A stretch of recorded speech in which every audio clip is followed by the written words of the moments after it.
Welcome back friends. आप सभी का बहुत बहुत अभिनंदन है इंद्रियों के मंच पर। चलिए स्टार्ट करेंगे आज हम अपना fifth chapter, mental healings and modern times. आधुनिक जो युग है उसमें कैसे उपचार किया जाता है, बहुत ही आ, नायाब तरीके दिए गए हैं इस बुक के अंदर, तो बहुत ध्यान से सुनिएगा आप इस बुक को। राइट। क्योंकि जो हम ठीक होते हैं वो हम अपने ही विश्वासों से होते हैं, हमें ठीक करने वाला कोई और नहीं होता, हम खुद ही होते हैं। आप सभी लोग जानते हैं ना ये। तो यहाँ क्वेश्चन क्या उठता है कि वह कौन सी चीज है जो उपचार करती है, जो हीलिंग करती है। यह हीलिंग पावर कहाँ रहती है और इससे कैसे लाभ लिया जा सकता है। ये सभी सवाल हमारे लिए बहुत अहम है और इन सभी का एक ही जवाब है कि ये जो हीलिंग पावर है ये हर इंसान के सबकॉन्शियस माइंड के अंदर रहती है और रोगी के बदले हुए मानसिक नजरिए से यह सक्रिय हो जाती है। राइट। किसी भी मानसिक या धार्मिक, वैज्ञानिक, उपचारक, मनोवैज्ञानिक, मनोविश्लेषक या डॉक्टर ने कभी किसी मरीज को ठीक नहीं किया है। कौन कैसे ठीक करते हैं? मरीज खुद अपने आप को ठीक करता है। जैसे कि हमें पिछले चैप्टर में भी हमने क्या पढ़ा था, कि एक पुरानी कहावत है कि डॉक्टर घाव पर पट्टी बांधता है, ईश्वर उसे ठीक करता है। राइट। यही पढ़ा था ना हमने कि ईश्वर क्या करता है, उसे ठीक ईश्वर करता है। मनोवैज्ञानिक या मनोविश्लेषक मरीज के मानसिक अवरोध हटाकर प्रभावी परिवर्तन लाता है ताकि उपचारक सिद्धांत सक्रिय हो सके और रोगी दोबारा से स्वस्थ हो जाए। उनका ट्रीटमेंट का तरीका सिर्फ ये होता है कि जो रोगी है उसके मन में विश्वास जग जाए और उससे क्या होगा, उसका सबकॉन्शियस माइंड काम करना शुरू कर देगा। इसी तरह जो सर्जन होते हैं वो शारीरिक अवरोध हटाता है ताकि उपचारक प्रवाह सामान्य ढंग से काम कर सके। कोई भी डॉक्टर या सर्जन या मानसिक विज्ञान का प्रयोग करने वाला पूरी तरह से ये दावा नहीं कर सकता कि उसने मरीज को ठीक कर दिया है। उपचारक शक्ति एक ही है, हालांकि इसे अलग अलग नामों से पुकारा जाता है। कोई इसे प्रकृति, कोई जीवन, कोई ईश्वर, रचनात्मक ज्ञान, सब अलग अलग नाम देते हैं, लेकिन वास्तविकता में ये सभी अवचेतन मन की शक्ति की ओर इशारा करने के अलग अलग तरीके हैं।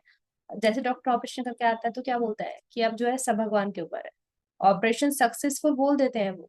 कई बार क्या होता है कि अब जी दवा की जरूरत नहीं, अब तो दुआ की जरूरत है। ये सब क्या क्या चीजें हैं, ये सब यही चीजें हैं कि हमारा अवचेतन मन पर कितना कंट्रोल है या हम अपने अवचेतन मन को कैसे काम में लेकर के आए। ठीक है, हमारा सबकॉन्शियस माइंड ही सारे के सारे काम करता है। जैसा कि हम पहले देख चुके हैं कि हम स्वयं में मौजूद हीलिंग जीवन सिद्धांत के प्रवाह के मानसिक, भावनात्मक और शारीरिक अवरोधों को कई तरीकों से हटा सकते हैं।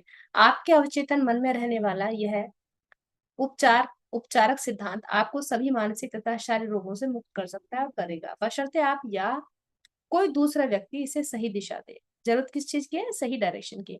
यह उपचारक सिद्धांत या हीलिंग प्रिंसिपल सभी लोगों में काम करता है, भले ही उनका पंथ, रंग या जाति कोई भी हो, कोई सी भी रिलीजन के हो, कोई भी हो। इसका प्रयोग करने और इस उपचार प्रक्रिया का लाभ लेने के लिए आपको किसी विशेष चर्च का सदस्य बनने की जरूरत नहीं है। आपका अवचेतन मन आपके हाथ के जले हुए या कटे हुए हिस्से को ठीक कर देगा, भले ही आप नास्तिक हो या संशयवादी हो। ये नहीं है कि इस धर्म का इंसान है तो वही ठीक होगा या जो भगवान की पूजा करता है वही ठीक होगा।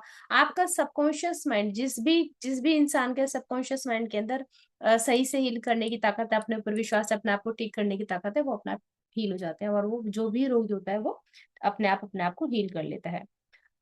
तो आधुनिक मानसिक चिकित्सा इस सच्चाई पर आधारित है कि जैसी आपकी आस्था होगी, जो ये मॉडर्न इन्होंने बोला है ना, क्या नाम है इसका, मॉडर्न मेंटल हीलिंग, क्या है, किस चीज पे बेस्ड है वो इस सच्चाई पे आधारित है कि जैसी आपकी आस्था होगी, आपके सबकॉन्शियस माइंड की अनलिमिटेड इंटेलिजेंस और पावर की प्रतिक्रिया भी वैसी ही होगी। आपके जितना आपने अपने इंटेलिजेंस को, अपनी विजडम को जितनी पावर दे रखी है अपने सबकॉन्शियस माइंड को, आपकी जो प्रतिक्रिया होगी, जो रिस्पॉन्ड होगा वो भी वैसा ही होगा। ठीक है, आपके फेथ के अकॉर्डिंग।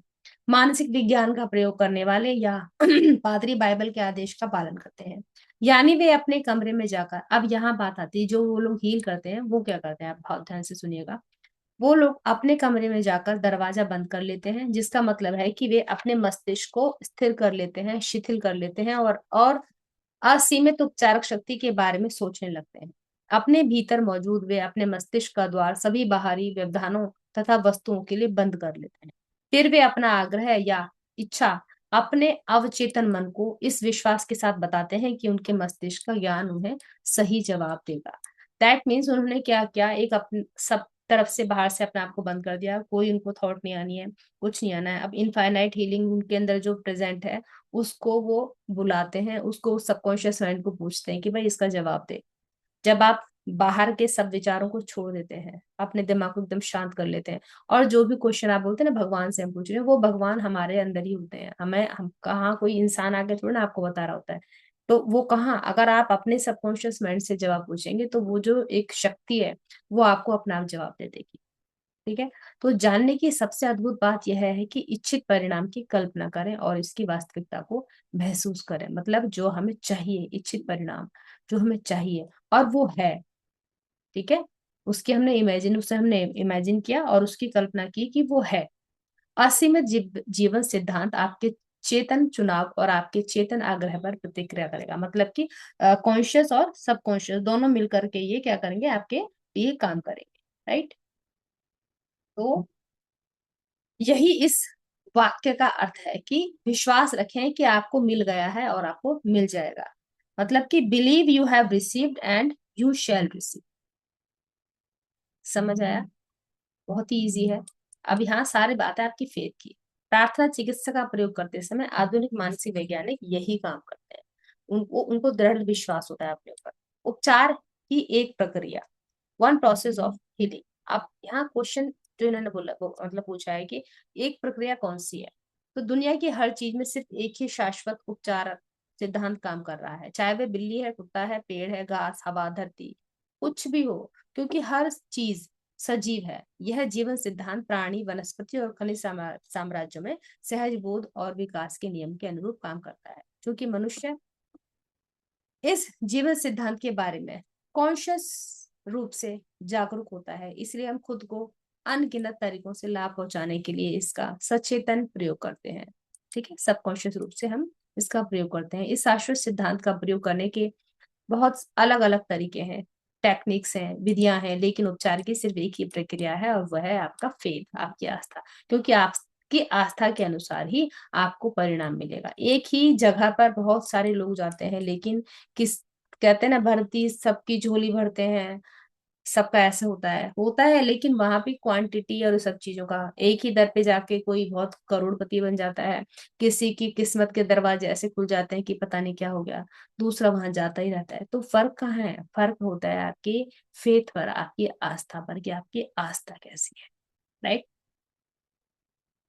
लॉ ऑफ बिलीफ, विश्वास का नियम। अब ये जो विश्वास का नियम है ये क्या है?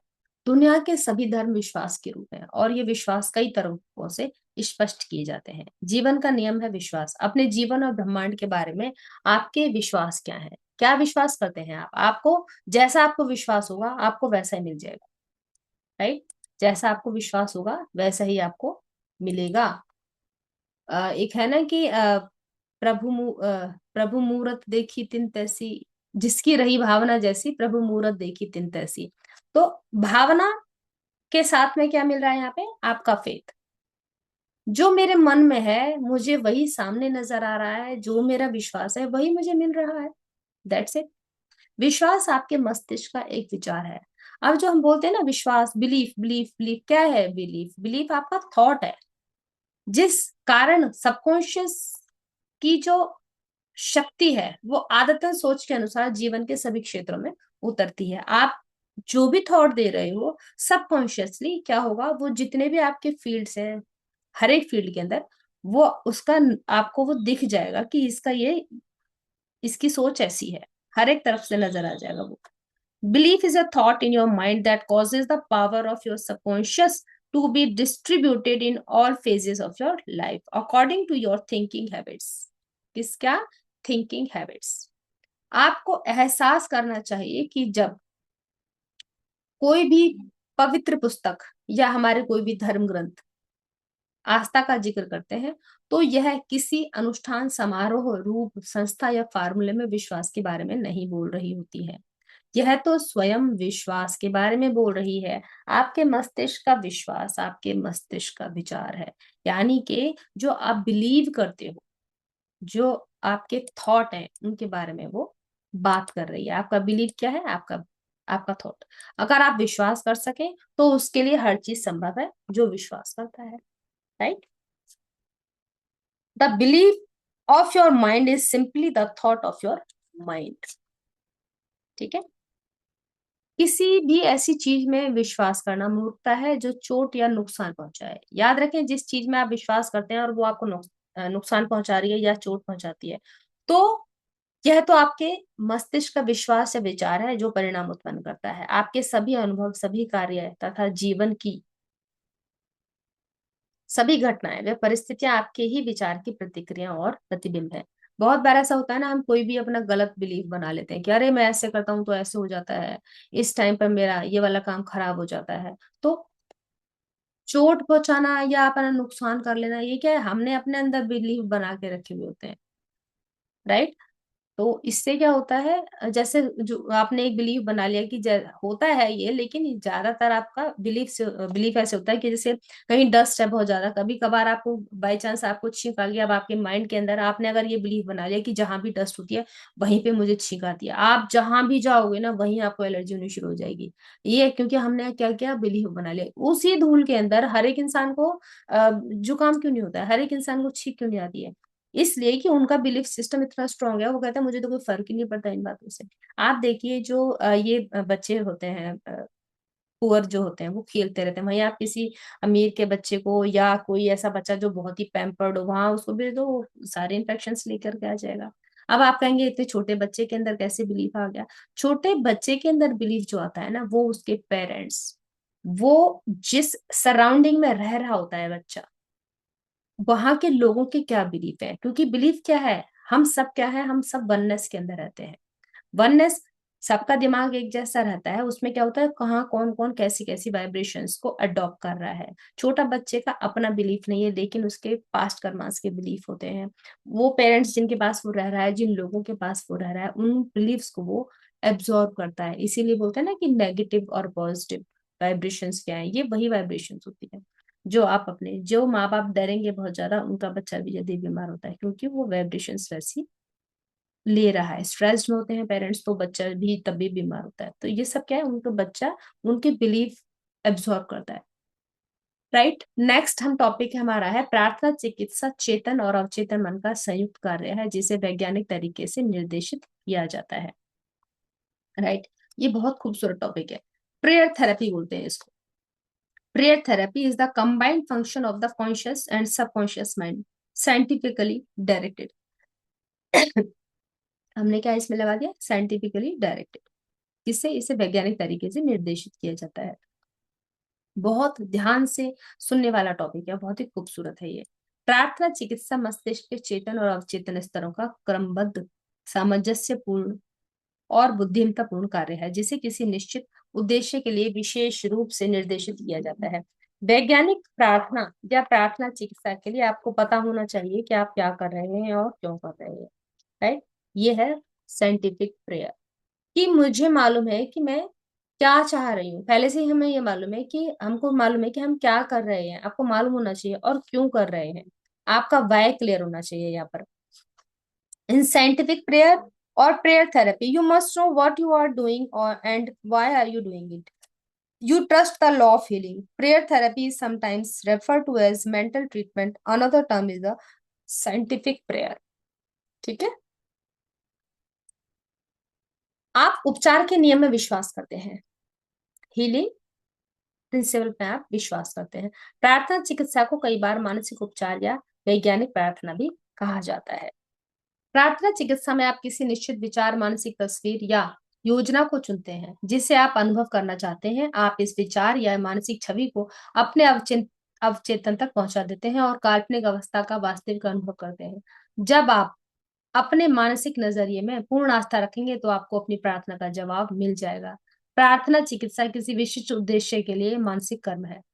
मान लें आप प्रार्थना चिकित्सा से किसी समस्या का उपचार करने का फैसला करते हैं। आप जानते हैं कि आपकी समस्या या बीमारी, चाहे वह जो भी हो, आपके सबकॉन्शियस माइंड में रहने वाले भयाक्रांत नकारात्मक विचारों के कारण उत्पन्न हुई है। आपको एहसास है कि अगर आप अपने मस्तिष्क से इन विचारों को की सफाई कर देंगे तो आप ठीक हो जाएंगे।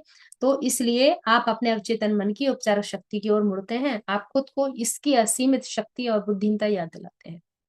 आप खुद को भी यह याद दिलाते हैं कि यह हर बीमारी का उपचार करने में सक्षम है। जब आप इन सच्चाइयों पर लगातार सोचते हैं तो आपका डर धीरे धीरे कम होने लगता है। इन सच्चाइयों की याद गलत विश्वासों से जूझती है और अंततः उन्हें परास्त कर देती है। यहाँ पर मान लीजिए आप बीमार है तो आप अपने आप को क्या याद दिलाओगे कि मेरी बॉडी तो अपने आप को अपने आप ठीक कर सकती है। हम कहाँ विचार डाल रहे हैं? सबकॉन्शियस माइंड के अंदर डाल रहे हैं। ठीक है।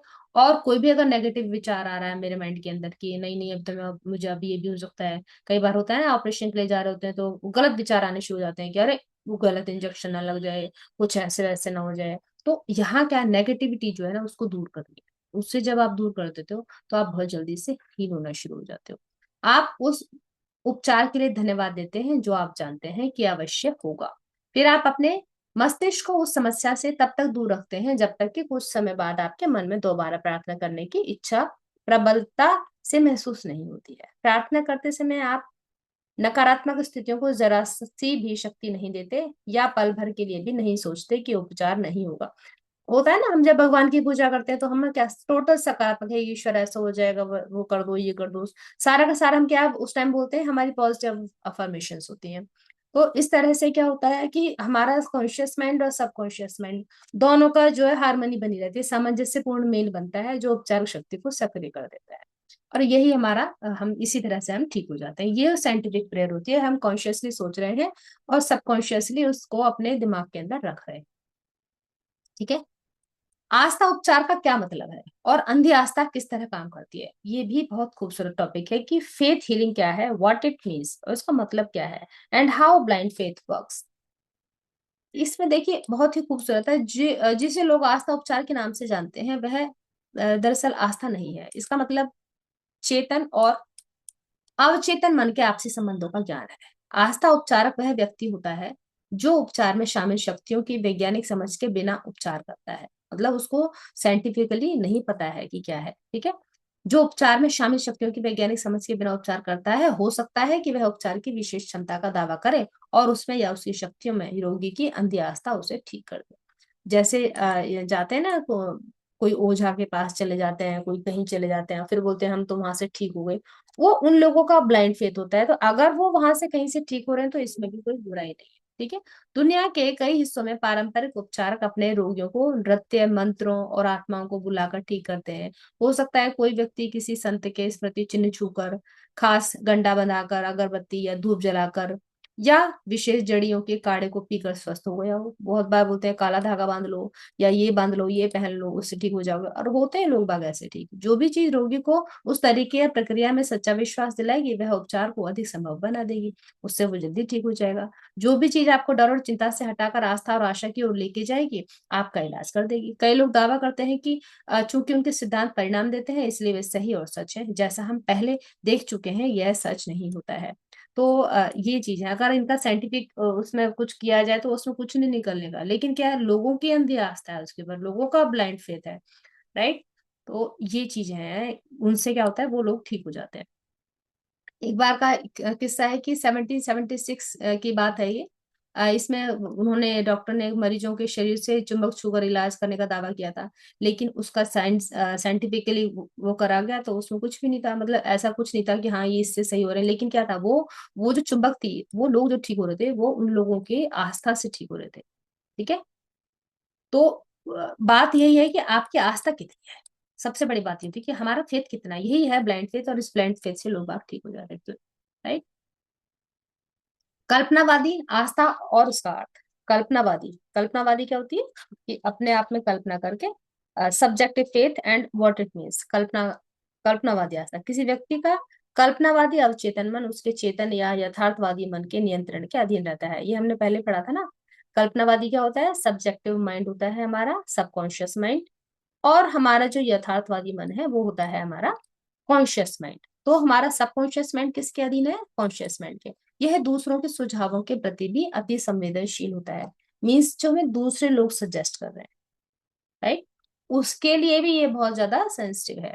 इसका मतलब यह है कि जो भी आपका यथार्थवादी विश्वास है, जो भी आप कॉन्शियसली विश्वास कर रहे हो, अगर आप उसमें सक्रियता या निष्क्रियता से आस्था रखेंगे तो आपका सबकॉन्शियस माइंड उस सुझाव द्वारा नियंत्रित होगा और आपकी वो इच्छा पूरी हो जाएगी। जैसे कोई और आके बता देता है ना, और उसके ऊपर हम विश्वास करना शुरू कर देते हैं, तब भी आपका सबकॉन्शियस माइंड उस थॉट के कंट्रोल में आ जाता है। मानसिक उपचारों के लिए विशुद्ध कल्पनावादी आस्था की जरूरत होती है।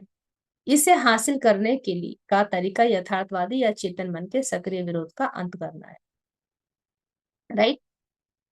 तो अगर इसको हासिल करने का जो तरीका है वो क्या है? यथार्थवादी या चेतन मन, कॉन्शियस माइंड के जो सक्रिय हो रहा है उसका विरोध, वो आप उसका विरोध ना करें कि नहीं नहीं इससे कुछ नहीं होगा, तो उसको वहां रोकना है।